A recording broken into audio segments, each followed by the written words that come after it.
And somebody said it already. They're bullying because they don't have it. Or they don't know that they do have it. They don't even know it. So what they say, well, since I don't have it, I'm just going to talk about them. Because maybe if I talk about them enough, it'll discourage them so they can be like me, miserable. You got to understand, your words have power. So when there's a bully, and then there's a bully-e, I like to call it. See, everybody talks about the bully. Nobody really talks about the bully-e. Nobody talks about the defenseless person. Nobody talks about them, right? They always talk about the people that they get pushed and then they go and brag to their friends. They don't talk about how every time you call a person a name, they die a little bit inside. Nobody's concerned with them. You can see somebody getting bullied, getting talked about, and you know what you do? You laugh instead of helping. That means you're a part of the problem and not the solution. That means you're just wishing that they'll go away instead of putting in the work. I'm going to show you something today. And maybe it'll make you work a little harder.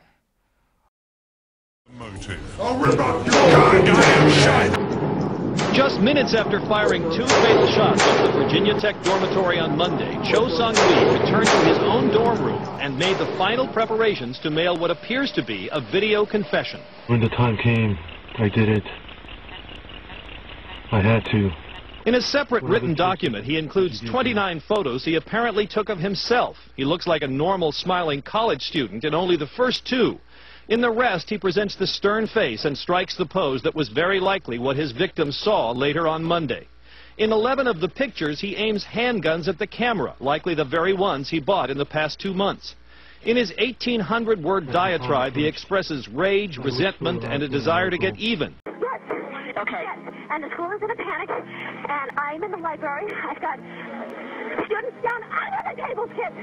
Heads under the table. I saw a student outside. I was in hall duty. Oh, God. Okay.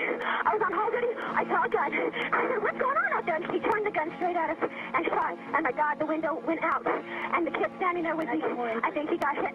We've got help on the way, ma'am. Okay. Okay. Oh, God. Stay in line with me. I'm supposed to go, and it put me on hold for a second now.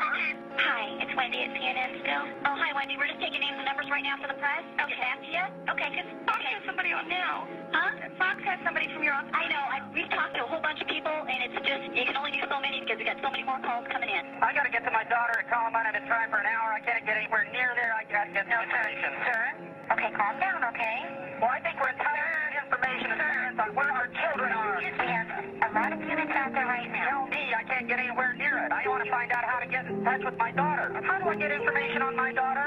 I don't have any of that information right now. I do. I have Why in the hell not? Get over now.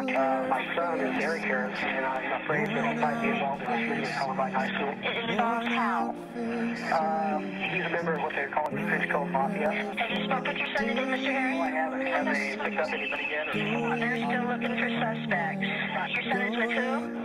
What gang? Well, they're calling them the Trench Coat Mafia. I just heard that term on TV. Stay low, because if you try to leave, I don't want you to get shot, okay? Stay very low and quiet. So he said to stay low and quiet. Very quiet. No tomorrow, no tomorrow. Shooting the kids at Columbine apparently is easier than fitting it at the school. That's the biggest lesson to learn about Columbine. When we first got there, they said, there's one more school bus coming with students. Well, the school was a very short distance away. It shouldn't take too long for that bus to get there. I waited and waited, and I said, where is that school bus? Where is this school bus? And then someone's child came in, and I heard him say, I heard in the news, there's 25 students that were killed. I said, that bus should have been here by now. I left. I had to be with my family at that point. There was no last school bus. They were wrong. There was no last school bus. Tom Mauser would later learn that his son was one of the 13 victims. Daniel Mauser was 15 years old. He was shot at point-blank range as he hid beneath this desk in the library. The next day, Brian Rober was still without news of his son. He waits anxiously at home for the police to call. At 9 in the morning, still no news. He opens the newspaper and sees this photograph. There was a picture of my son lying dead on the sidewalk. That was our notification. Your words, they have power. These kids, see what you didn't see the backstory. So I'll give you the backstory. These two kids, I'll just talk about Columbine first. In the interview, they said that out of the nerds of the whole school, they were seniors. They were even nerdier than the freshmen. They were the bottom of the barrel. They said that they would walk in the hallway and people would just bump them, knock all their books down. And instead of fighting back, they just picked the books up and kept going, right? Things that you see every day, right? 5 months prior to this, they had bought their first gun. And they were writing in the journal every day, saying, I'm getting stronger. I'm going to get them. They don't love me. No one loves me. They hate me, so I hate them. I will kill.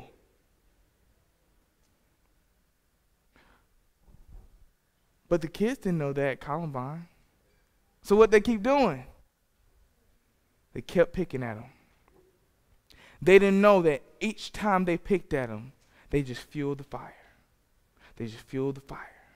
Just fueled the fire until they lost it. They went completely psychotic, so much so that one of them said that when he said, when I start killing people, it's going to be the best day of my life. He said, it'll be the best day of my life because for the first time, people will respect me. You're human beings. You've already been through pain. You've already cried. You've already hurt. Why would you push that on someone else? Because you may be competent. You may be able to take it, but someone can't take it. Your words are not worth dying over. That practical joke isn't worth dying over. It's not worth it. It's not. People take stuff with them. They take it with, and you may just be playing. You may be joking. But they're not taking it like that. They're taking it to heart. And they're saying, man, nobody loves me. No one cares about me anyway. No one cares. Why should I care? Now, how many people know how to love? So you're saying you know how to do it. See, I see hope in this. This is what, let me tell you why I see hope. Let me see hope. This is why. Because two people, they changed the world in a real bad way, right? So they impacted the world negatively. So I'm just going to do this. The whole world. And that look like a baseball. That's a C, and then that's me right there. And then this is you. All of you. Okay, so if two people, right, can have so much hate and they impact the whole world, look how many people are in this room. Don't you think we have enough love in this room to change the world as well? We have enough. You are enough. We have enough love in here to change. However, we have to act differently. You, since you know this information, so your friends don't know this. The people in your club, they don't know this. They don't know this stuff that you're getting right now, right? You're here because you're leaders. So you are charged to go back and teach others what you've learned. That's what you're charged to do. So how many want to work on this? How many want to end it? Don't raise your hand if you're not going to work, because we got to do 1,000 push-ups.